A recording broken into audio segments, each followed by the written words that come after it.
cinemas and television that we consume content and find entertainment.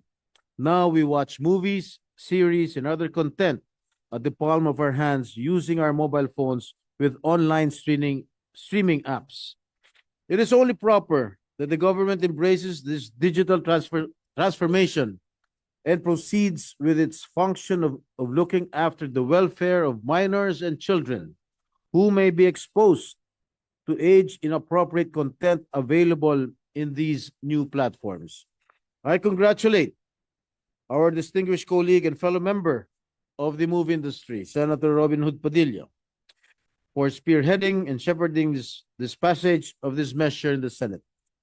Moreover, as Vice Chairman of the Senate Finance Committee, who handled and sponsored the annual budgets of the MTRCB in the past years, I learned about the struggles of the body in readily accessing the revenue collection to fund their maintenance and operating expenses and other programs.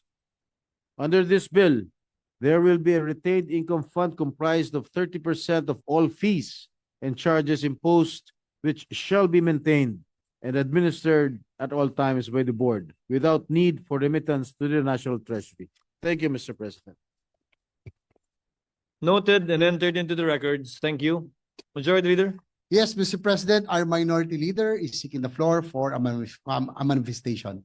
The Minority Leader is recognized. You may proceed, sir. So thank you, Mr. President, for giving me your permission to make this manifestation on the topic touched earlier by our Majority Leader, Mr. President. This is the issue of whether the impeachment complaint transmitted by the House of Representatives to this Senate last February 5, 2025 can cross over to the Senate of the 20th Congress. Well, Mr. President and my dear colleagues, doubts have been publicly expressed by certain personalities whether the trial of the impeachment complaint against the Vice President can continue or cross over into the 20th Congress. I wish to share and put on the record some of my thoughts on this particular issue. Article 11, Section 3, Paragraph 6 of the Philippine Constitution provides that, and I quote, "The Senate shall have the sole power to try and decide all cases of impeachment." Hence, this provision makes the Senate not just an impeachment court, but the impeachment court. An impeachment proceeding is sui generis, that is, unique or a class of its own. In Republic versus Sereno, it is described as a proceeding exercised by the legislative as representatives of the sovereign to vindicate the breach of the trust reposed by the people in the hands of the public officer by determining the public officer's fitness to stay in office.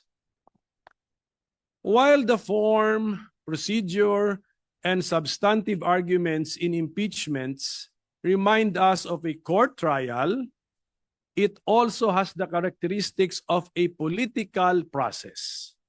The decision-making process in impeachment is not governed by any fixed or binding standard of proof, allowing for broad discretion on the part of the members of the impeachment court when they make their final decision on the case. The decision makers or the members of the impeachment court can use any standard of proof they want, and this choice will not be subject to any review by any court except the court of public opinion, which is not technically a court. This fact gives the impeachment proceedings its political character. Hence, to better understand these sui generis impeachment proceedings, we need to look for analogies using well-known principles and practices in other systems which are applicable to impeachment proceedings. As to the question of whether the impeachment trial conducted by the Senate in the 19th Congress or the impeachment complaint entertained by the Senate in the 19th Congress can cross over and continue into the 20th Congress, there is no provision in the 1987 Constitution or in the Senate Rules of Procedure on impeachment trials that expressly prohibits this. On the contrary, the Senate Rules on Impeachment support the position that the impeachment trial shall continue until final judgment, even if it is necessary to continue into the next Congress. Let me read the rules. Rule number 3. Upon presentation of the articles to the Senate shall specify the date and time for the consideration of such articles. Unless the Senate provides otherwise, it shall continue in session from day to day, except Saturdays, Sundays, and non-working holidays, until final judgment shall be rendered, and so much longer as may in its judgment be necessary. There is a contrary opinion that the rules of the Senate mandate that all pending matters and proceedings shall terminate upon the expiration of one Congress should take precedence over the cited rules on impeachment, which state that the trial shall continue until final judgment. The justification for the precedence given to the rules of the Senate is that the latter were passed by virtue of the power granted by the Constitution to the Senate to promulgate its rules. That is found in Article 6, Section 16, Paragraph 3, which provides each House may determine the rules of its proceedings. However, the Senate rules on impeachment were also passed by virtue of the power granted by the same Constitution to the Senate to promulgate its rules on impeachment. So let us all look at Article 11, Section 3, Paragraph 8, which provides the Congress shall promulgate its rules on impeachment to effectively carry out the purpose of this section. In fact, there should be no conflict between the two rules because the rules of the Senate apply to legislative proceedings of the Senate, while the rules on impeachment apply to cases of impeachment.